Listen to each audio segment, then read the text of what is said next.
I started off in real estate, when at equities, then was in gold at that time. And then when he mentioned stock to flow, it was like the matrix just opened up for me, because I realized that the way I was looking at Bitcoin was an equity. And I should have been looking at it like a commodity with a finite supply. And as soon as he said that, my world just, it fell apart and built itself up again. I suppose credit to you for having that ability for your paradigm to be shifted. Because I think a lot of people, even the late Charlie Munger until his dying days, sort of continue to believe that Bitcoin was rat poison squared or one of the most deplorable things ever. So I think as a starting point, you need to have that open mind and that willingness to be persuaded. But yeah, I mean, I suppose, But you know you where, just, for me, you know where that came from? It was the fact that even though I was in real estate, I knew the real estate wasn't the asset. I knew the debt was the asset. And I was lucky knowing that, because I started my real estate investing work that I was doing in that field in 2005, which is 2 years before the credit crunch. And it was just, if I had not had started in real estate at that time, in that particular year, I would have thought that real estate was the asset. But because I started then, because I was with mortgage brokers that were just looking to structure deals, because I was with valuers of buildings who were just looking to structure the deal to get the right amount of debt out, because I realized how we were structuring property deals, because of everything that lined up in that 1 year of starting at that specific moment, 2 years before the credit crunch, I understood that the asset wasn't the underlying asset. The asset was actually the debt market attached to the asset. And that's allowed me to make the pivots that I've made in life to keep moving forward. let's unravel that a bit there. So when you're talking about the debt being the asset, are you talking about how it was securitized and packaged up in mortgage-backed securities? Yeah. Um, yeah, okay. Yeah. And So for example, like I'll run you through quickly a deal that type of deal that we would do, right, with real estate. It was a new build property, so no secondhand stuff. And with new build properties, let's say there's a valuation on that property of 100,000, right? Just to keep it simple. I would go and negotiate that I'm going to buy that property for 80,000 because the person needed to sell it quickly to clear it off their books. We would then go to the banks and say the valuation is 100,000. I want 90% of the 100,000. The bank would say, okay, because 90% mortgages at that point were absolutely fine. And on the day of completion, the bank would give me that 90,000. I would pay the 80,000. I'd have 10 grand left over. Where did that come from? Where did that 10 G's come from? Because if it's not attached to the property in any way, if no one's actually looking, what's your purchase price on the property, then really they don't give a shit, right? What they care about is the debt that they're issuing. They don't care about the underlying asset. The underlying asset is just an excuse to issue the debt. So that's a very simple example, but as a result of working in that and figuring that stuff out early, I was able to understand that really the debt cycles are what's important. And then, of course, my first ever experience of a recession was 2008. So once you go through that and you realize, okay, this type of thing only happens once every 70 to 80 years. Nowadays I look at young people that are trying to go through 2020 when there's free money flowing within 3 months of a problem, and it sort of makes me feel sorry for them, because I wish they went through 2008, because if you went through 2008 and made it to the other side, you're infinitely more resilient than any of this, baby recessions we're going to have for the rest of our lifetime.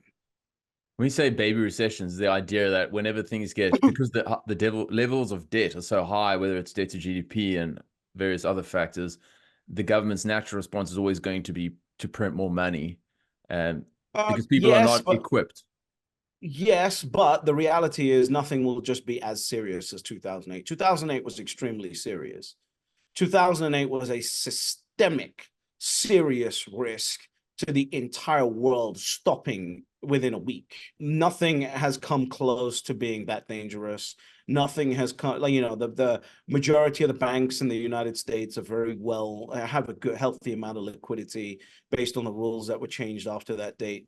So there's just nothing going to be as serious, because we have a little bit of a memory as humanity. Hmm. Yes, we're going to print more money, but nothing's ever going to be like focused and as serious in our lifetime. We might get to the point where in like 60 years that happens, and hopefully I get to experience another one of those because I'll be ready this time. But you know, I don't like all of these. Every recession between now and then is going to be a baby recession. It's not, the money's just going to flow. You know, it's never going to be systemically focused in the way that it was. And yeah, we'll just continue as we are. Yeah. Okay. Yeah, that makes sense. And I suppose just to sort of tie a bow on the real estate piece, because this is something I've spent the better part of a decade in, largely commercial. Talk to us a little bit about like your pitch to whether it's young people who are looking to get on the property ladder, or whether it's seasoned property investors who have multiple investment properties who are geared up to their ears. How do you go ahead and pitch them and say, look, forget real estate, Bitcoin's the one? Well, I don't tell them to forget real estate, right? Like, just like my parents. My parents have spent 35 years building a property portfolio. I was in real estate. So I don't tell anyone to forget the asset that has, you know, allowed them to live the life that they've lived, allowed them to have the security that they've had. What I would implore people to study is why that asset actually went up, number one. And number two, why you actually got into that asset in the first place. A lot of people say they got into real estate because everyone's just going to need houses. That's the BS that Wall Street told you when they wanted you to sell you debt. The reason why you got into real estate is because of the scarcity around houses. That's it. So really, the asset that you are playing with is scarcity and then debt on that scarcity. That's it. So if the asset is scarcity, then you need to keep an eye out for what has more scarcity, because clearly if the asset is all about scarcity, then if something has more scarcity, then eventually it's going to be worth more than the asset with the most amount of scarcity. And that's really the starting conversation around Bitcoin. Bitcoin is about scarcity. It's about storing your energy. And at some point, real estate will have the juice squeezed out of it, because peasants also need properties to live in, and governments like to be elected. And unfortunately, we live in in most countries, we live in a democracy where, you know, the peasants have the majority of the vote, right? And I'm speaking as an elitist here. Of course, being British, I got to play the role a little bit, but we're dealing with a world right now where the vote and the direction of the world is based on the majority.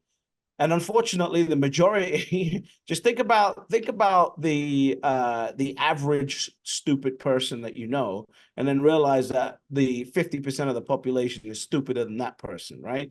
And what we're doing is saying that I'm going to allow the future of my assets and the future of my wealth and the future of everything that I've ever built up to be handled and voted on by that 50% majority, and then decide whether you want something that's a little bit more protected. And ultimately, my parents had to face this, right?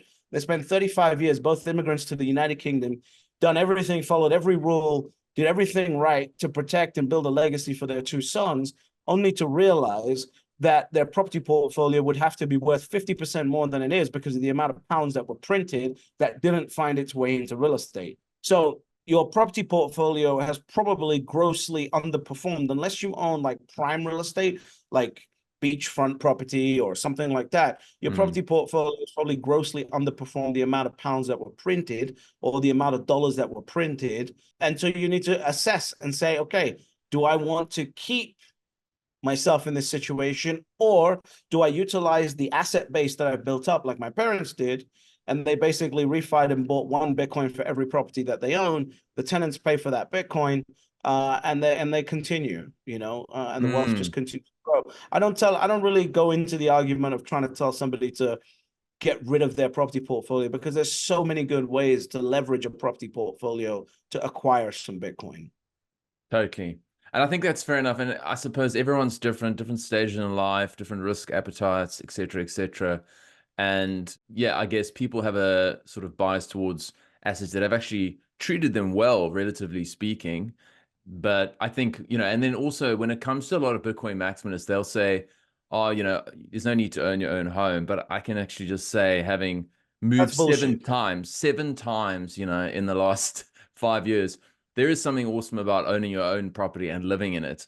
When it comes to investment properties, I really struggle to see any case just on a risk return basis and the amount of effort and, the juice is not worth the squeeze for me. But to own your own home, I still think is a valuable sort of thing. And Bitcoin is probably the best single way for you to get to save that deposit necessary to get on that property ladder, if that's your goal. For me, Yeah, I mean, for me, any property that you own, you should not have any debt attached to it. It should be structured in trusts and in legal ways to allow you to have full defense against anything that's coming. I think that it should not be classed as a part of your portfolio. For the record, I don't own any properties right now anywhere in the world. But at some point, when I get married and have children, I absolutely will, because that, it depends what type of future you want. Any Bitcoin maxi that's talking about, don't own your own home doesn't. I've never seen a successful empire grow from from a base that just keeps moving, right? There's always a ground, there's always a place for people to feel at home, to feel safe, etc., etc. And I don't think that should form part of any portfolio thinking. I think it should just be an investment you make, and it basically sits there and allows you to build the family and the future offensive that you and your last name want to put onto the world.